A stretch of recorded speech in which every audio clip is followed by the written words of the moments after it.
How y'all feeling today? How y'all feeling my vibes, my Rhythm Shop Vibes people? Thank you for everybody tuning in. Make sure you share, like, and subscribe. Make sure you're checking us out on YouTube, Facebook, add us to Instagram. TuneIn, all that right good here, stuff, the Rhythm Shop where the vibes don't stop. So you know the vibes don't stop because we got a special guest today. That's right. I want to talk to today. I want to talk to all of my entrepreneurs, all of my people out here. I got somebody on the phone line. And we're going to talk to all of my entrepreneurs that's trying to do it and want to do it and want to know how to do it, right? And I'm going to show you a guy, man, a designer. This guy has done so much in the business. You know what I mean? But I'm going to let him tell you. I ain't going to tell you too much. But I'm going to tell you, this guy designed some of the hottest gear worn by some of your biggest celebrities from 50 Cent. You know what I mean? Everybody, man. Everybody. I'm going to let him tell you. I want him to really vibe it out and let the world know what he's done. Because he even had the billionaire like Jay-Z in his gear. And I got on this gear today, so shout out. So right now, send me no gear. That's cold, man. Don't worry. We got him on the phone. We got him on the phone right now, the boss right now. When you talk about DaDa Supreme, you talk about Caesar, you talk about this man right here. Come on, Rhythm Shot, give it up for Michael, Cherry.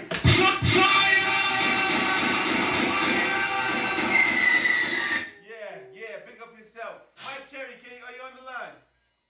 I hear you, Michael Cherry, man. Big up yourself. How are you today, sir? I'm good, brother. Blessings. Thank you for taking time out of your busy schedule. I know you got a lot going on, and you only got a few minutes with us. So we gonna try to jump right into this and make this thing happen. So thank you for being here at the Rhythm Shop where the vibes don't stop. Make sure you guys are liking, sharing, and subscribing right now. Tell a friend and tell a friend. All right, so Mike, where do we start? How did you get your start in the business? Tell us about that. Well, three of us, we got a big echo in the back. Okay, don't worry, you're good. You fixing up. You're good. You can hear me All well? right, so, we started with $1,000 in 1995, and I came up with the logo. Yeah. Because I'm an ex-graffiti artist. And the name was, we actually came up with the name while listening to the song DaDa by Supercat. Wow. We were smoking weed and we heard it and was like, yo, what about DaDa? Wow. So you're telling us how you came up with the name DaDa, because you was the designer for DaDa Supreme, right? Right. So you're telling us how you came up with the name. So you said DaDa. Okay, good, cool, dope. You know what I'm saying? So we started with that one song and was like, yo, we're gonna name the company DaDa. And then we couldn't register as DaDa alone, so we're from Queens. So we put the name Supreme behind it. Wow. And Kings from Queens come Kings. So that's where the crown comes in. Wow. So we're from Jamaica, Queens, and that's where the Supreme team comes from. We're not part of the Supreme team, but we know them. That's what we put DaDa and Supreme together, and that's how it came about. DaDa Supreme. No doubt. Oh, that's dope. Oh man. So you came up with DaDa Supreme. So you came up with the logo, you designed it, you had it ready, you came up with the name. What was the next step you took in making that vision a reality? Well, the original step before even coming up with the name was my man David Huey, who used to be partners with Allen Houston, with Unk, and also Fizzle. We were all in his house gambling because that's what we did. Nice. He had a hat on. And I was like, yo, where did you get this hat from? Mm-hmm. It was a dope hat. So it's like, yo, we could sell that. Let me see this hat. Right. And everybody loved it, and that's how we decided to become three partners. Me, David, and another guy that I don't want to name because he's, he embezzled and stolen and all kinds of nonsense. Oh, gosh. Yeah. Something like that. No scandalous words. Scandalous. Yeah. Let's just say he's a guy from Guyana. Okay. Wow. So where are you from? Where are you originally from? Are your family from the Caribbean too, or you mix with? You kind of look Puerto Rican if you ask me. Yeah, I look a lot of things. My father has Indian in his family, so he had straight hair. Mm-hmm. And my mother, my grandparents, they come from St. Kitts and Antigua. St. Kitts and Antigua, them love them soca, you know, and them jam down and all these things. Word, that's dope, that's dope. So you got the Caribbean flavor in you.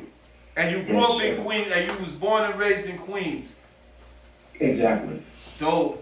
So tell us, like, so I heard there was like, all right, a controversy when you started DaDa Supreme.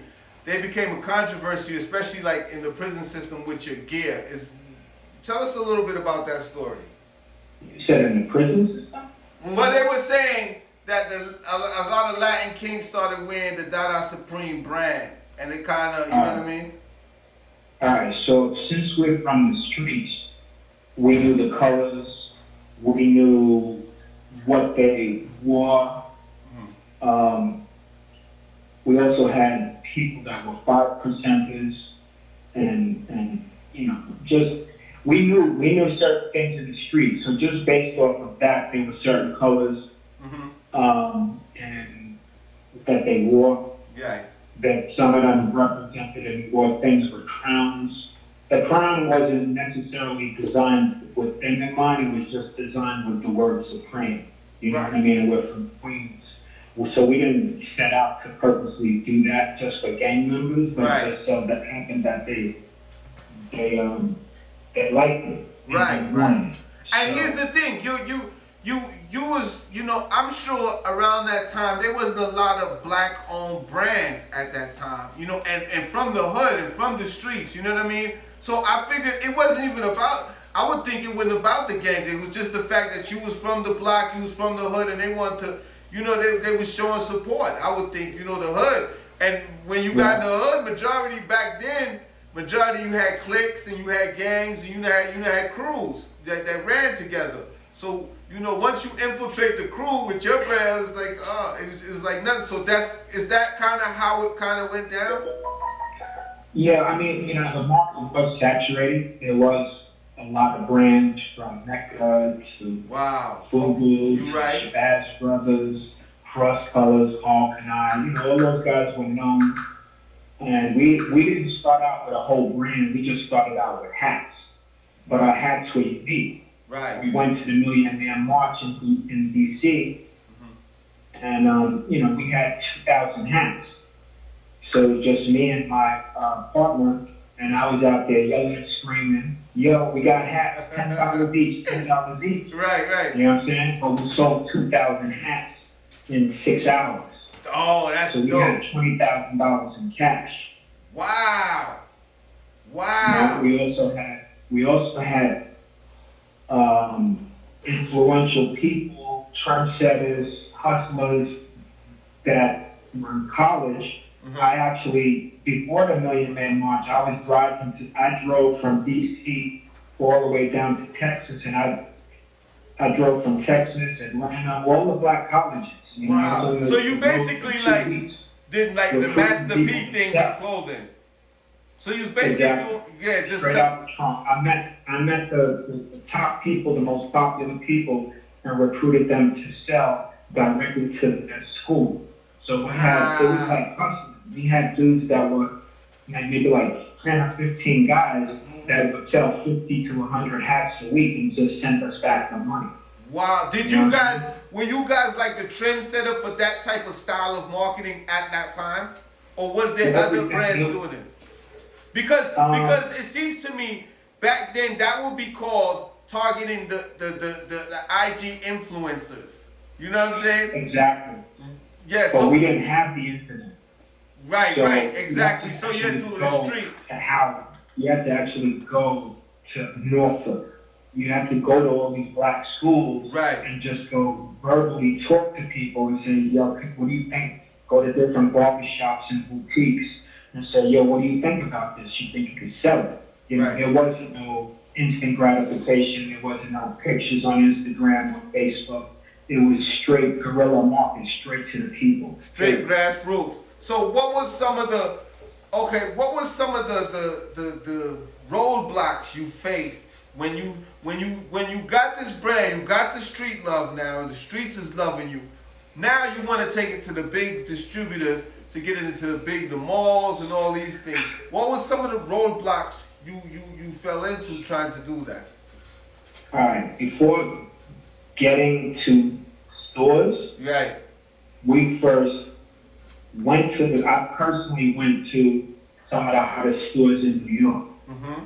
Hottest, like House of Nubian, for instance, on West 4th Street when it was popping, when Right. this dude was doing like $100,000, $200,000 in sales a month. Everybody went in there, all the rappers, everybody. Right. Actors, stars, everybody influential. We gave it to them on consignment. Right. That's because we knew how powerful it was. Right. Then we started to go to other retail locations and they started buying. And it was so hot in the streets. We had people wearing it in videos. Wow. Jay-Z was wearing it. The Word. Fugees were wearing it. All these people were wearing these DaDa hats. So all it said was in the hat was DaDa.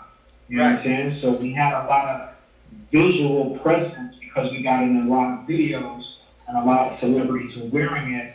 You know, we were also advertising in the Source magazine, which was the #1 magazine back then. Word. $20,000 a month. So we reached the whole country. Right. You know, and we were still black owned. We didn't actually sign a deal with anybody. Right. So That's dope. Foot Locker Champs, they ordered 20,000 hats, and they blew out. Lids ordered 50,000 hats, and then we had to take it to the next level and actually make clothing. Right. Later, So these are just the hats at this point. They didn't even yeah, get this into is the just clothes. hats. Wow. Okay. Yeah, we started in Hyattsville, Maryland. Right. You know what I'm saying? In a 2-bedroom apartment, I used to have girls come over and they bring a bottle of wine and I sort of order some chicken. And we sit in the living room bagging up packs of 6 hats. Wow. You know what I mean? In the living room. Wow. Thousands and thousands of hats. Now these hats were only $3.50, but we selling it to the stores for $12.50. Wow. Hustles. Total come up. Forget drugs. We're gonna sell Exactly. hats. It's all about distribution. It's not about like drugs. I mean, there's so many different things that you can sell. Right. That the money flips just as well. I don't care if it's socks, a pen, a hat, a blank T-shirt. Right.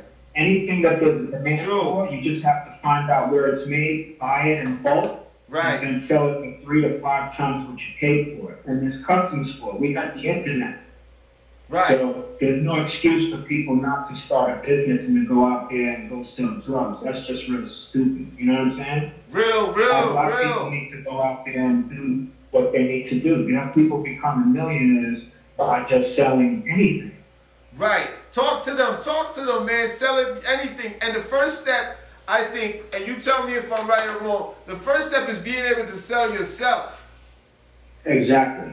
Once you can sell yourself, you can sell anything. And you're living proof of that. Because I see 50 Cent, you got all these guys, 50, you got Michael Blackson, you got all these guys just showing you love. Did you know, back then, did you have to like pay these guys? Or this guy was just like, yo, I got you? No, actually 50 Cent, he's from Queens. You know Right. what I'm saying? So he used to hustle. And before he made his first song, he used to be out there on Guy on Brutal with a couple of homies that I knew. And this was in the DaDa era. I was driving a 5 Series with rims and a bike rack on top. And he was outside hustling before he even started. Wow. So I knew a couple of the homies that he hung with, and I used to just go get him clothes. And that's when he only had that first record. Right. So I showed him love from the beginning. I used to drive up there and park my car and just give him stuff out of the trunk of the car, period. Wow. Man, that's... So these are relationships that go back 20, 24 years. Wow. Word. So okay, so now we got to the clothes. Now we get to the clothes part of it, right? You're getting to the clothes now. You're getting ready to get into clothing line. Okay, how did you go about that initially? Alright, so I didn't know how to design on the computer. I could just sketch things and come up with ideas of things that we made. Right. So after we actually signed a license for DaDa footwear. Ooh. And the guy who was responsible for that is Lance Simpson. Mm-hmm. Lance Simpson comes from Cross Colors, Carl Canai. Yeah, I remember those brands. On the computer, like he's a legend. He designed and one. And Wow. he's just a great artist. And at the same time, he's a great illustrator on the computer. Wow. So when we signed that license, I used to go back and forth to LA. Instead of partying and chilling with girls and stuff like that, I used to spend hours every day just sitting there watching him and learning. Wow. He's like my mentor. And I actually learned how to use the computer from him. Uh-huh. I told my partner, listen, I need you to get me the same setup. I'll teach myself. I know a little bit. I'll go buy Illustrator and Photoshop for dummies because they didn't have the internet at that time. So I had to actually sit there and read. And for about 6 months, 12 hours a day, I'm sitting there smoking, drinking, listening to hip hop nonstop, and learning, self-teaching myself how to design on the computer. Right. So within 6 months, I was able to start designing all the T-shirts, all the jeans, everything. Wow. You know what I'm saying? Because I had learned how to use the computer. And once you learn that, it's a wrap. Right. I'm sorry about that. That noise. Oh man, so you started selling the T-shirts, okay, and then you get it into the stores. You got it all over New York. What happens when you get to now? You get to that corporate guys, to the white guys at the round table. All right. So we never signed an agreement or a partnership like how Fubu did. Right. You know, Google actually signed a partnership with Samsung Corporation, Bruce and Moore. Wow. And, you know, look what they did. You know what I mean? Right. They did 300-400 million yearly for years.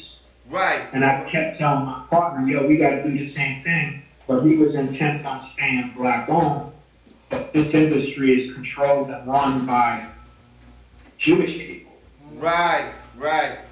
So if you're not partnered up with them and you don't have that kind of money, you're never going to be able to get to that level.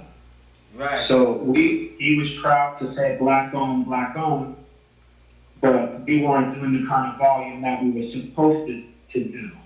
Right. You know what I mean? And when all the money that was coming in, he was taking it and spending it for himself, rather than continuing to put it back into the company.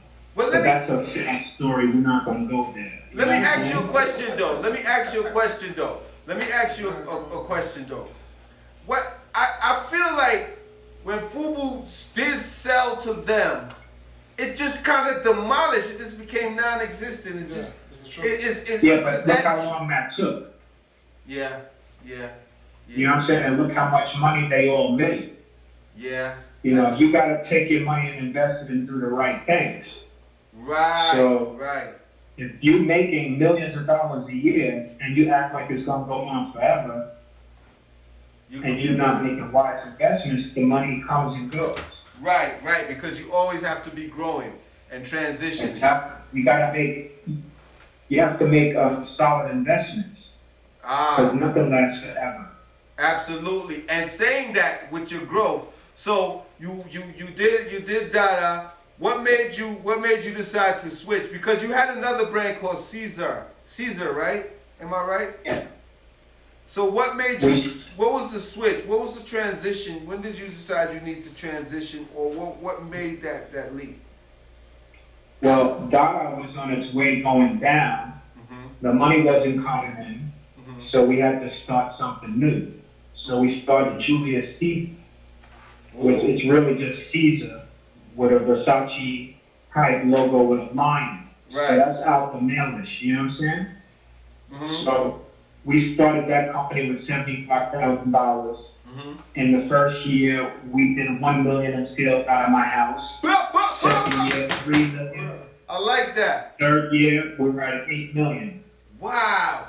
And then the fourth year, I decided, since everything was going the same way as DaDa with all the money, and my partner buying things for himself and saying F everybody else, and blowing money on girls and clothes and cars and himself, I decided that I needed to walk away. Since I'm the creative brain, I could just create anything and just blow it up. Right. I'm the one that was out there in the streets doing all the marketing and hobnobbing with all the hip-hop stars and clubs, you know what I'm saying? Right. You was the street guy. You was the one in the gristle. Yeah, I was that dude. Right. So I had the connections to everybody anyway, and I was a creative brain, so I started Michael Cherry. I walked away in 2010, and then in 2012, I started Michael Cherry with 100,000. Mike Cherry brand. 1 million in sales. Yeah, I still need a brand Check, shirt. yo, I got it on right now. Check out the brand. Make sure you check it out. No, that's dope. And your brand is dope, and your eye for detail is amazing. I mean, the brand, you know, I wear your brand, man, and people like, man, I love that, man. Where you get that? You know what I mean? It's just exclusive, man.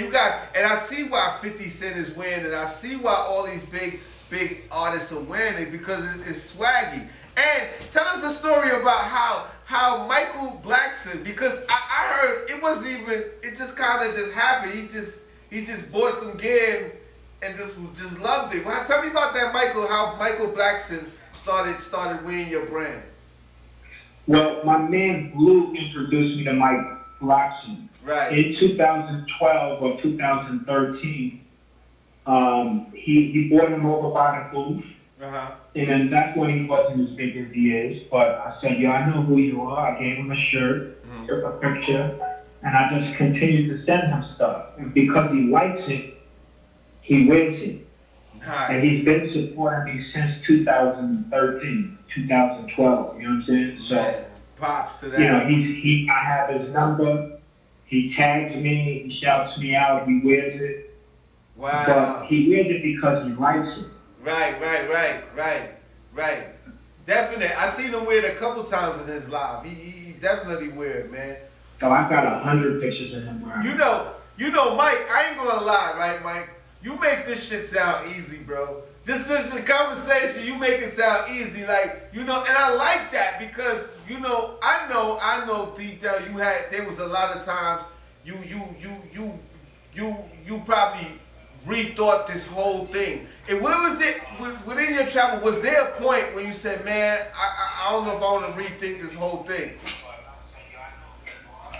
It was right after I realized that the second company was going the same way as the first company. Right. All the bad things that were happening, and we used to have arguments. Right. And he used to try to convince me that the reason that we are where we are was because of him. Oh. But after the second company, I realized it's not you, it's me. It's like a Dame Dash Jay-Z scenario. Right. He was Dame Dash, and I'm Jay-Z. Right. You know what I'm saying? Yep. Like, I could go make another record with another company. I don't need you. Right, So, absolutely. And the proof was in the pudding. Period. You did it, yeah, you did it, and still doing it. And I'm proud of you, my brother. I'm proud to see another black brother doing it and came from so far. You came from, you know, all the way from Carl Kanai and all them brands. I mean, what happened? What happened to the other brands? What happened to Carl Kanai? What happened to Carl Kanai, man? Because well, come on, we want to know. What you think? What does your thing happen to because cross color and all these brands? What do you think? There's always a problem with money or somebody thinking they're more important. As far as Carl Kanai, his stuff is continuing to sell worldwide. So if you don't see it here, it doesn't matter.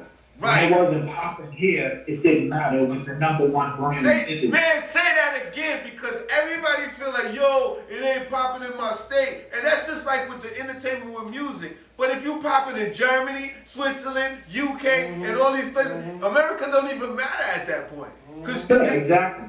Because you can touch the whole world.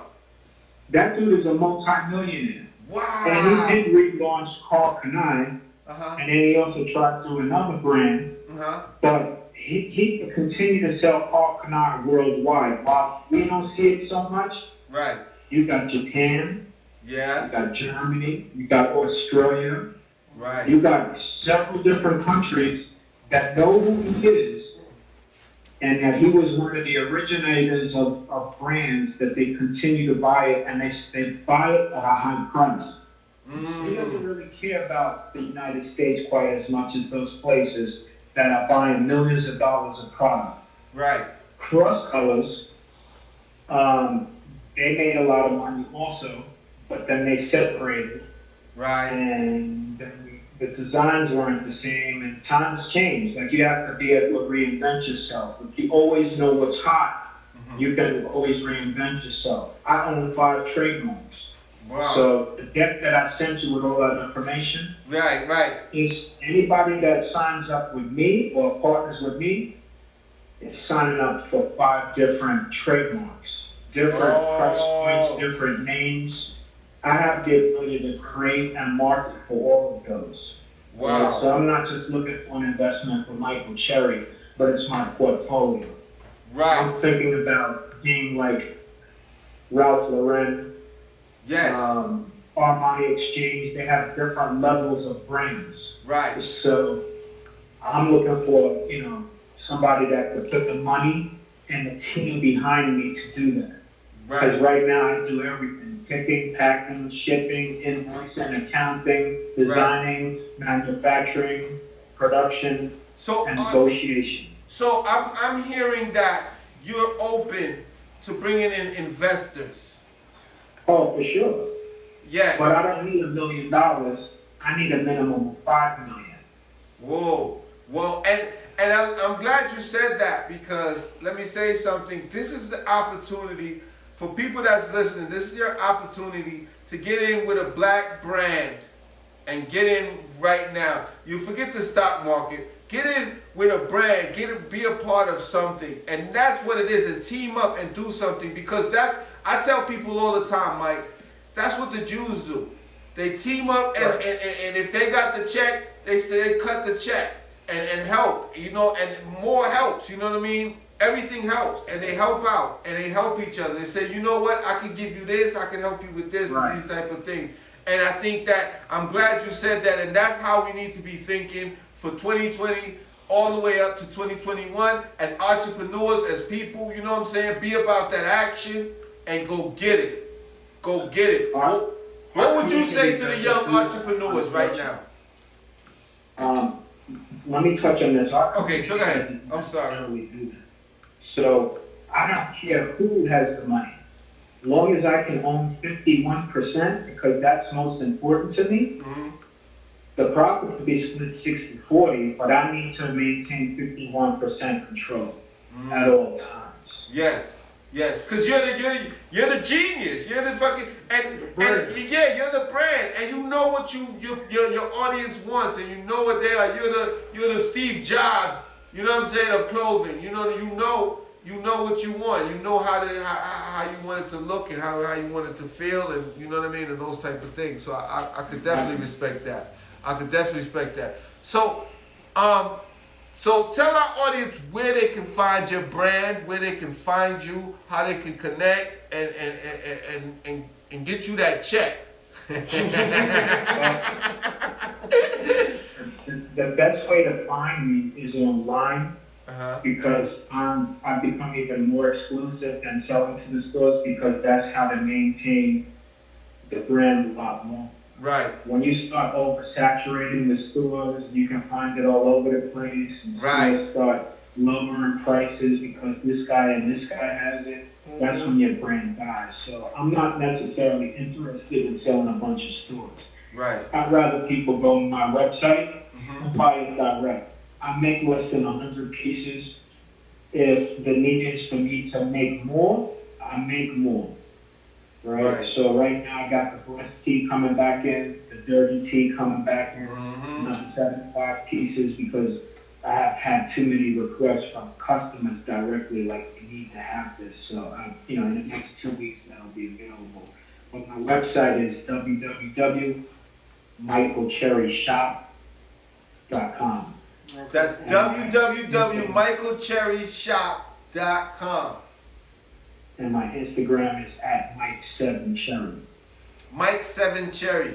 Make sure you guys checking that out. Make sure you're getting it. You know that he got them dope. You know, I know it's summertime, but you got them dope blessed sweaters that everybody seen that said blessed on it. That's Mike Cherry. If you see 50 with it, you see everybody rocking this gear. You know what I mean? All your favorite rappers. Matter of fact, was that Jay-Z at one time featured a Double XL magazine with your gear on? Yeah, that was a Caesar hoodie. It was $300. Front page. I was the first one. Yeah, I was the first person that created that hoodie with studs, and also foil. And it was located at a store on West 8th Street called Untitled. And Untitled was a store where you went for high-end, items, Moschino, Dolce & Gabbana, Versace, all of those type brands. And we had a hoodie in there. And even though he owned Rockaware at the time, he must have went in there, saw it, and said, "This is gangsta," not realizing that it was a black-owned brand and bought it, and then wore it on the cover of Double XL. Right. Dope. Oh man, so yo, man, you've done so much great things, man. What would you say to entrepreneurs right now that want to get into the designing clothes and want to get into this type of industry? What would you say to those entrepreneurs? Start out small. Start out domestically, unless you have a 50 to 100,000. If you have a couple of $1,000, you buy domestic T-shirts, C-Lab or Next Level. Find a local screen printer and print it. Nice. You can get that done for about $6 or $7. Sell it online for $25 to $35, and you're in business. Bam. So when you make the money, don't go out and blow it. Keep putting the money back into the company. Right. Period. Growing it. 100 T-shirts, then 500 T-shirts, then 1,000 T-shirts, then 5,000 T-shirts. You know what I'm saying? Keep putting the money back in. Problem with our generation is they want to make the money and go out and buy gold chains, go out and floors, go buy some Yeezys or what have you. Right. Time to think about money. Right. Yeah, you got to keep putting the money back in. Right. For the first year, I wasn't accepting a salary. Nothing. Just my bare minimums. Right. Credit card bills, car note, gas. No money. Just pay my minimum bills. Man, and I feel the same way, you know what I mean? And that's what, I hear every entrepreneur say it, and we, it's a constant thing, and I pride myself too on working on those things and making sure, I'm always trying to do something or build something, and there's always something to build. It don't take $1 million, it don't take $1 million, just take the faith to step out and try it and do it. You never know what's going to happen. You know what I mean? Too many people are scared to try and fail. Right. So, I've failed many times, but I've succeeded many times also. But you learn. You learn what to do and what not to do, and I've learned that over the course of 24 years. Right. But, you can start a T-shirt company with $500. You can make 50 T-shirts. Absolutely. And that's all it takes. And go out there and remember what he said. Be able to sell yourself. Once you can sell yourself, you can sell anything. True. And let me tell you, I remember this cartoon. Let me tell you what pushes me every day. I remember a cartoon, right? I remember a cartoon I was watching in the newspaper. It was a written out cartoon, and the guy had this one potato peeler. It was snowing outside, and he knocking on door to door selling potato peelers. And he went to the door, and the lady opened the door. He said, "Listen, man, this is my last potato peeler, and I can go home and relax to my family. And I just want to sell you." And the people was like, "Well, we got a potato peeler," but he said, "You know what? I just love your drive, and I love you as a person. I'm gonna buy the potato peeler." So the guy sells him the potato peeler, and he walks off the porch, and he jumps into a limousine. So that spoke volumes to me. If you want to be that means if you want to be a millionaire, you better get in the grunt, you better get in the gristle, you better get in the grind, and you better get in these streets and make it happen. You can't just throw money at somebody and hope that they make it happen for you. That's just not how it works, right? You can sell yourself, you can sell anything. Absolutely. People do things based off how they personally feel about you. Yeah. And if they like you and your energy and your conversation, They'll vibe. they may not necessarily want it, but they will support you. Absolutely. Absolutely. I did that just the other day. Yeah. Man, Mike Cherry, man, come on, let's give Mike Cherry a big rhythm shot. Come on. Big up Mike Cherry, man. I want to thank you, my brother. I want to thank you. You're a legend. Look, if nobody ever tells you, bro, you're a legend in this business, and I respect your grind. I watch your grind. I watch you on IG and the things you've been doing, and I look at some of the clippings from the old newspaper articles and the Source magazine and all these things. And I'm gonna say, my brother, I'm proud of you, man, and I support you. Anything I can do to support you, I want to support you. I just love your grind, and you know what I mean. I look up to you in a lot of ways. So respect. Thank you so much, my brother. Thank you. Thank you. No problem. Thank you, man. Thanks for having me. All right. Anytime, my brother. You have a great Sunday, man, and vibe out, man. Make sure you guys get in that Mike Cherry gear and don't play. Is it Mike Cherry shop.com or is it Michael Cherry? No. MichaelCherryShop.com. MichaelCherryShop.com. Mike7Cherry on Instagram. Mike7Cherry on Black Instagram. owned. Black owned. All black owned. Doing it for the love. Doing it for the hustle. I love you, man. Thank you so much, my brother. You have a great day, man. Blessings to you and the fam, man. That's right. Thank you, bro. Bless. Yes, Yo, sir. yes. You just heard the brother, the legend, Mr. Mike Cherry. If you know DaDa Supreme, you know, and he got his new gear, Mike Cherry. Make sure you check it out. You know what I'm saying? Make sure you vibe and make sure you enjoy it. Jam.